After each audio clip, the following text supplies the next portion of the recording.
Coming up now, a life-saving rescue from deadly floods in Louisiana. Dante's Den becomes their new home. These goats are the pride, joy, and focus of this week's Kids and Critters. Learn what it takes to get them ready to show. And why is this one of the most famous poodles in the world? You'll find out right now on Animal Outtakes.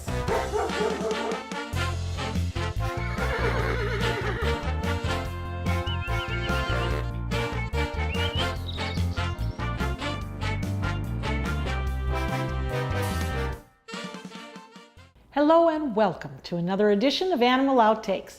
My buddy Zeus and I have a great show for you this week. When record-breaking floods swept through Louisiana, people were not the only ones to suffer. Thousands of animals had to be rescued. But as you'll see in this week's Preserve and Protect, the story has a happy ending for a lucky litter of pups.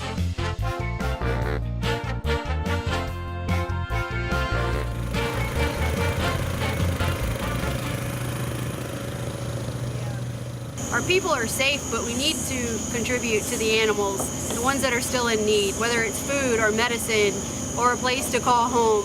In August 2016, history-making rainfall in the southeast resulted in catastrophic flooding. Sadly, several parishes in Louisiana were hit hard. The damage was devastating and tragically human lives were lost. As a result of the flooding, many animals were left stranded or abandoned. But thanks to the teamwork of several rescue groups, many of these animals are safe today. Hey, my name is Trisha Jo Hoffman. I flew in from Cali because I saw the devastation going on with the flooding. I got a call with the Cajun Army, who I'm working with, and then I'm also with the Cajun Navy and Guardians of Rescue. We're all here together. We've been working all day, 8 hours. We're still going into the night. We had 3 dogs that were displaced, so we built them a shelter, and then we found a pig, realized that he really needed shelter, so we built a shelter for him, and now we're working into the night to get stalls made for these horses.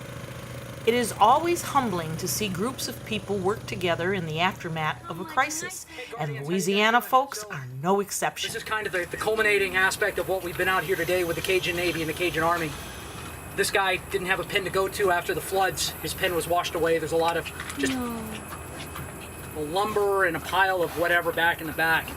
They worked hard together, luring the pig down the makeshift ramp with food, escorting him to his beautiful new pallet home, where he had fresh water and food waiting. And as you can see, the result was one happy pig. He is definitely going cool. He is just in his element. But not all animals were as unscathed as the pig.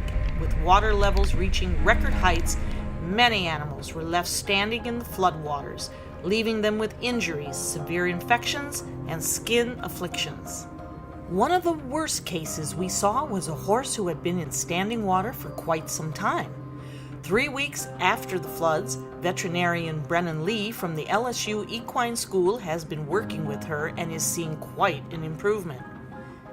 This horse sloughed off her skin, so Dr. Lee is treating it with SSD cream, much as you would with burn victims. Although she's making progress, full recovery is expected to take up to 6 months. But there are many success stories to share of animals that have found new forever homes and some that have been reunited with their owners. We're in Prairieville. This is one of the hardest hit areas. So today, Operation Chicken Shack, as I'm calling it, we're going to get those chickens, we're going to move those chickens, we're going to take those chickens down to a member of the Cajun Navy on Avery Island. This call actually came about from the Cajun Army, so everybody's working together. Our hearts go out to all of the people affected by this tragedy, and our sincere thanks to those who banded together to rescue these animals. Dante's Den was on call to help with the Louisiana flooding as well. Ashley, you definitely have your hands full, don't you? Yes, ma'am, I do. These puppies have come to us from the Baton Rouge area, from the flooding that occurred. We think they're a mix of Australian Shepherd and something, and we have their mother here taking care of them as well. And of course, we will help find their forever homes as soon as they're ready to leave Mom. They came to us very healthy, and they continue to grow and be very healthy. And we're in love. We're just in love. How can you not be? We think they're a mixture of Australian Shepherd and something. And we have their mama here taking care of them as well. And of course, we will help find their forever homes as soon as they're ready to leave Mom.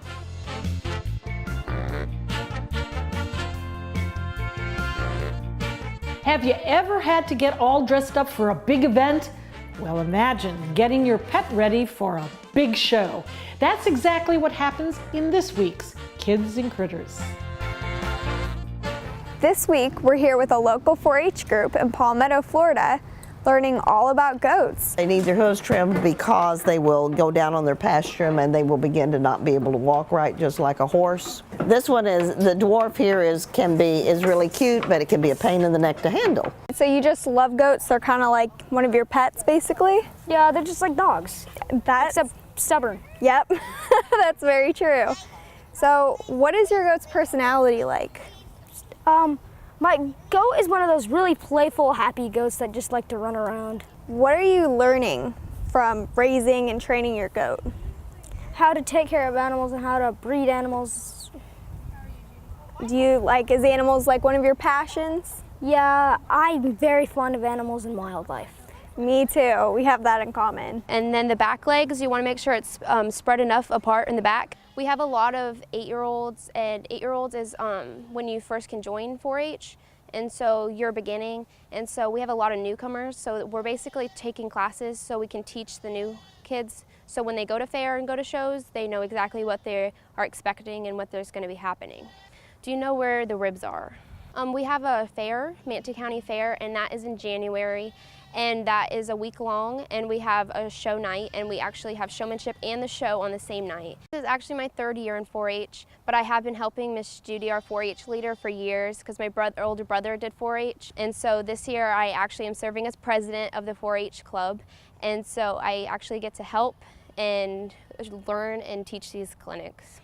If you want to join 4-H, the first question is kind of what would you like to show? And what would you like to do through 4-H? Animals taught me patience because animals do take a lot of time and they take a lot of effort because some days the goats don't want to cooperate, and so you kind of you have to keep calm, and you can't get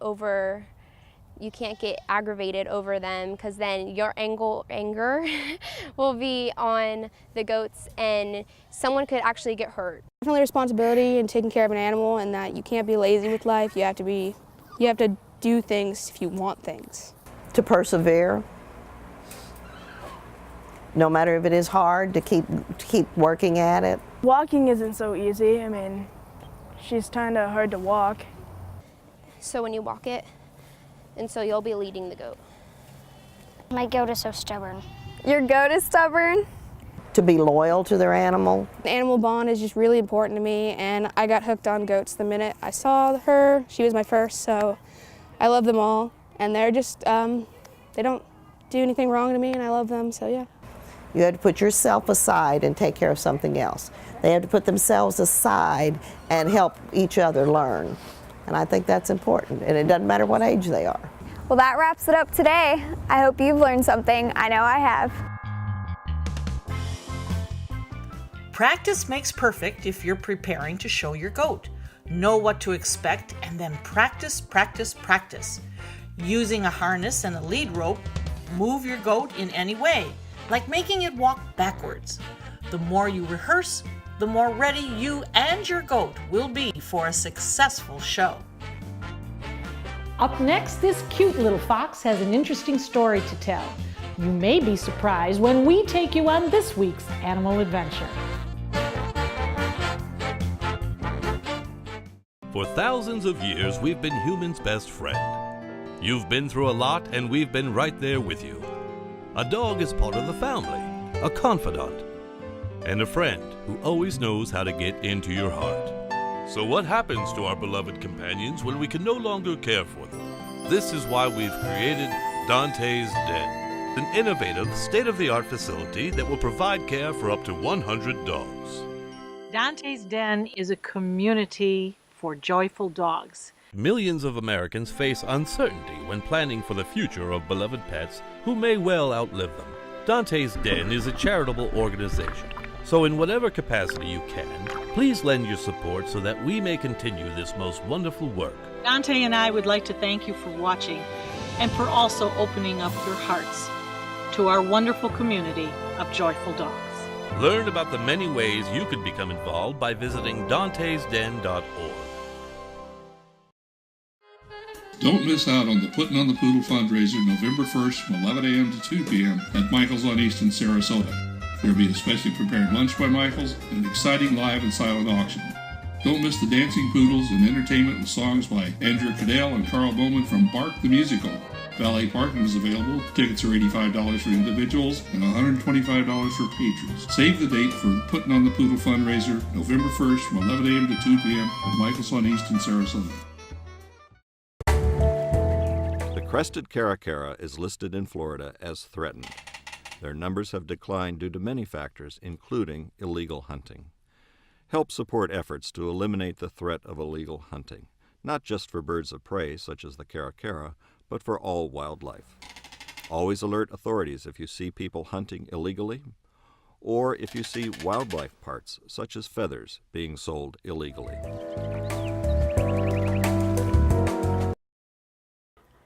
Welcome back. You know, this is the first year for my Zeus to be on the air. Good boy, Zeus. He's a 4.5-year-old purebred German Shepherd. Shepherds are known for their intelligence and loyalty, and Zeus definitely is both. Now we're going to turn to a smaller cousin of dogs, foxes. Actually, they are closer to cats than dogs, as you'll learn in this week's Animal Adventure.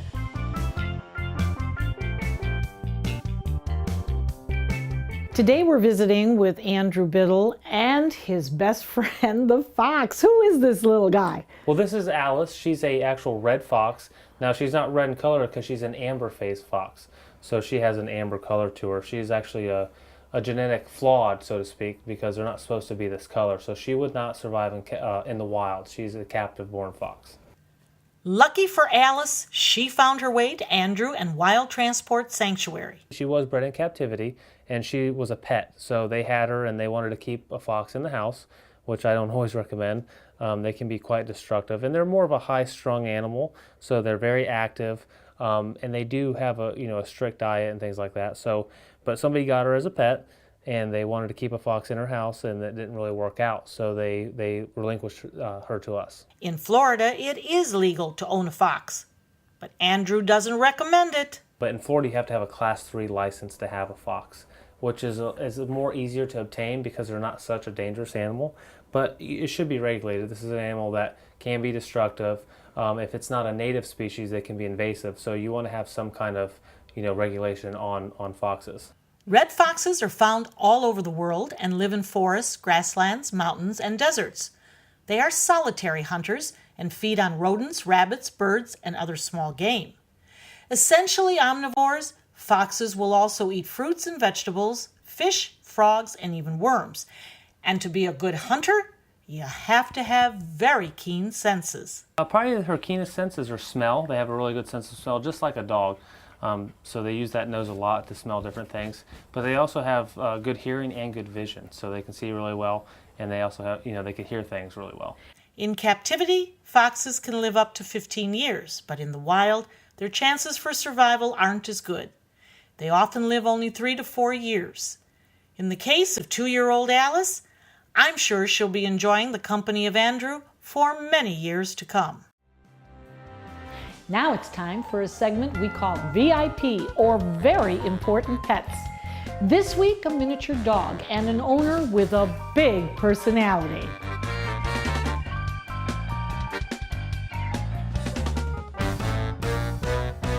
Speak. Want to go out? Speak to me. Speak to me. Want to go out?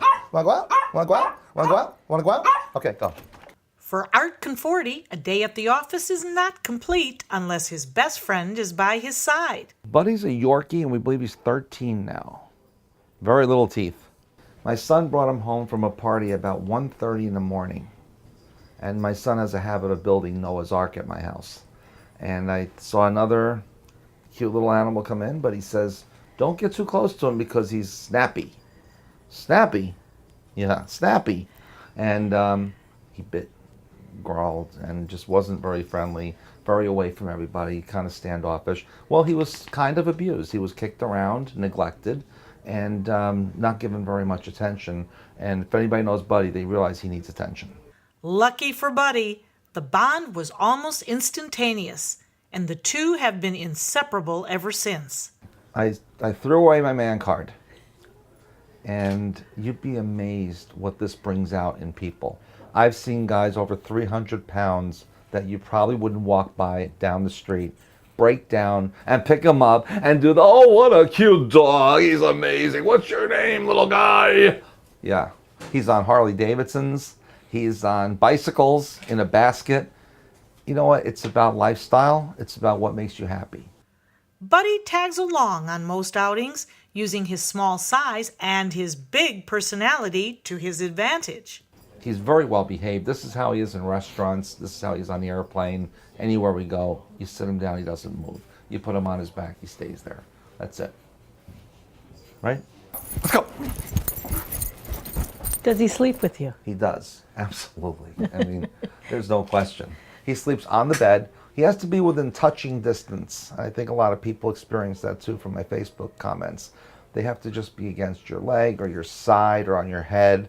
But he just has to be within the vicinity. And as soon as I go out to my study, he follows me. If I go to the kitchen, he's right behind me. He's very, very attentive. And this certified therapy dog doesn't miss a work meeting either. Art brings Buddy in as part of the Bloomerang Solutions team. Always in somebody's lap. And if we shut the door and we leave him out here, he'll let us know that that's not appropriate. Here's the star. Where is he going to go? Let's see. Who's going to get him? Now watch what happens. He won't just sit on the side. Somebody will have somebody jumping up their leg. Sometimes the best friend you can have is the kind that shows up unexpectedly. High five. Attaboy. Sure. I wanted a golden retriever. He usually looks at me. He says, you know, you're not the perfect guy either, but we settled for each other. I got him, he's got me, and we make the most out of every day together. Coming up next, the poodle has a reputation for being a foo-foo dog, but don't let that fool you. These guys are all dog.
Perhaps the most misunderstood dog is the standard poodle. Now, they are not from France. They're actually a hunting dog, and they are this week's Dog of the Week.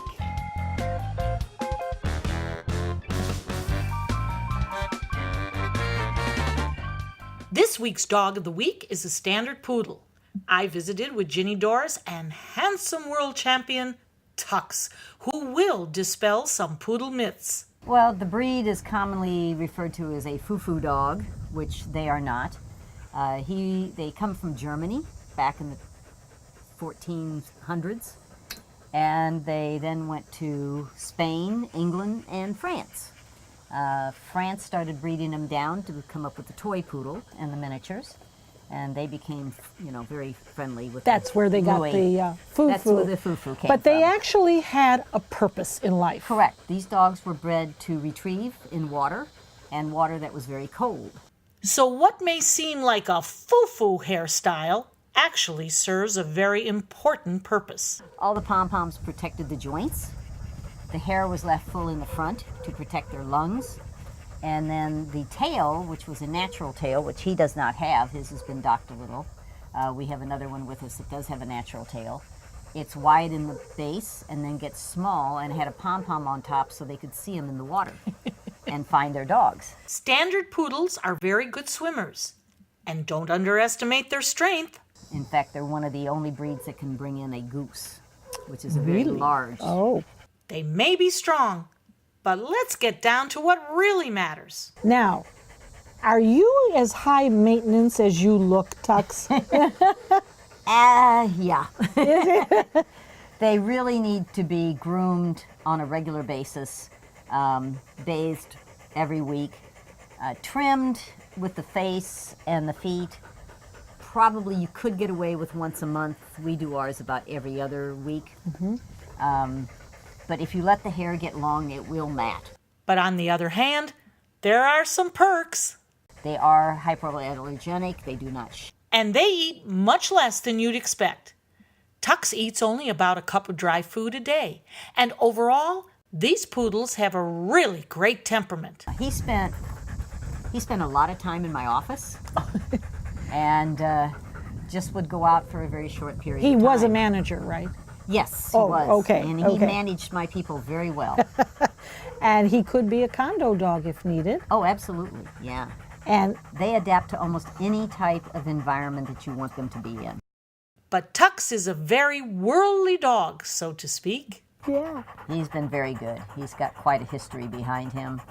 He's got champions all over the world. Philippine, he had the #1 dog in the country.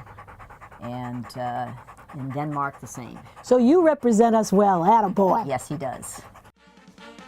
Wow, who knew the standard poodle, all dog, no fuss, and no foo-foo. Don't go away. It's time to see the doctor when we come back.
So this is a very good question, Marsha. Brain tumors particularly are extremely intimidating to clients and pet owners.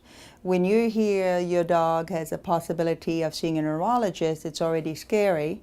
And all of a sudden you're being told in a room that you need a fancy test called an MRI to look for a brain tumor, most likely.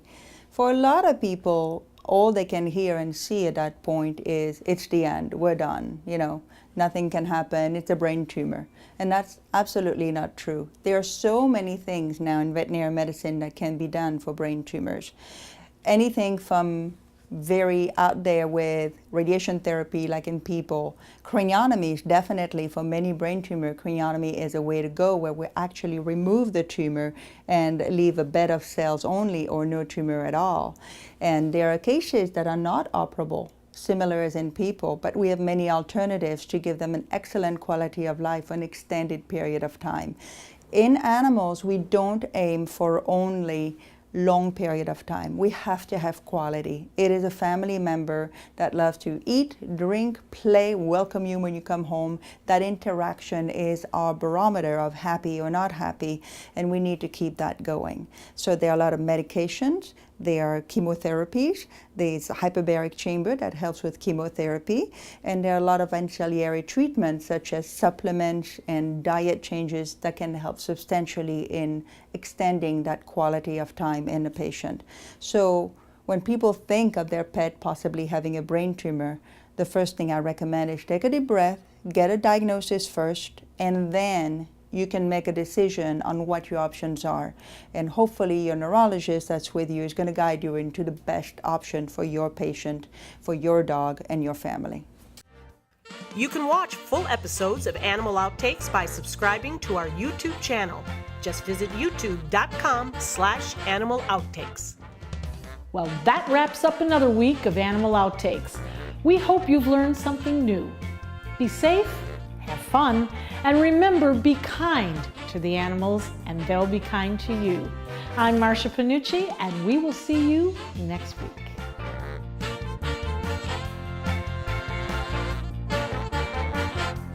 So how long have you been in 4-H for?